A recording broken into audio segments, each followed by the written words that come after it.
thinking on that topic of sort of possibly reselling domains.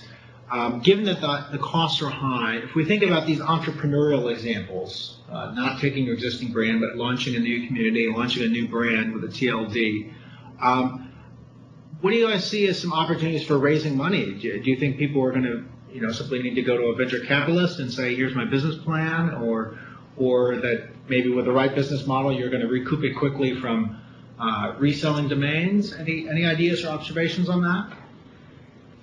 Well, there will be, especially for the generic terms, like say take .sports. I think there's likely to be some significant revenue opportunity there for reserved names at the second level. So say that the registry itself reserves, football.sports, tennis.sports, golf.sports, each of the main categories of sports, and then resells those, holds those back from general distribution, and hosts an auction process, much like some of the previous launches did, to resell those. And you can imagine that football.sports might bring a significant amount of money.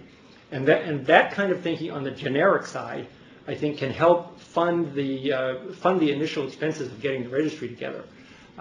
It may even fund enough to mount an auction against all the other applicants for .sports.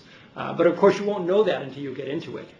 There are experts in the space who are very good with the secondary market, who have a lot of experience in the secondary market, who can help you select names that might be good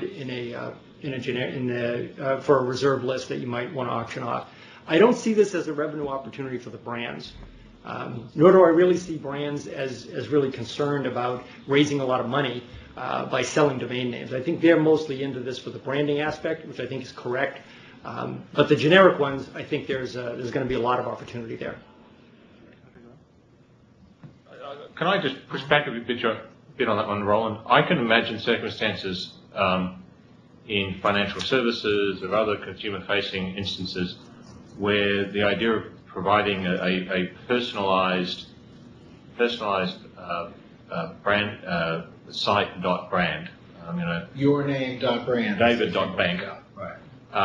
And on David.bank, there's a whole lot of detail that's specifically related to you. I could imagine that being incorporated into a fee. I could certainly see the way in which David coming into the bank, basically they'll say we can do this and this, and you have your own special thing, and that's $5, and it's part of the whole fee is how it works. And David probably go, yeah, okay.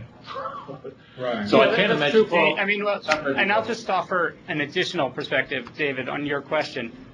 If you're an entrepreneur today, and you're thinking about a new business model, VCs are going to be really compelled by this, I think, because, if you're looking at establishing a new business model that is more collaborative, that is more transparent, that you can own, the ability in this new world to bring partners and customers together into an environment that, in which you dictate the terms, I think that is the interesting opportunity. It's not necessarily whether you're monetizing a URL or not.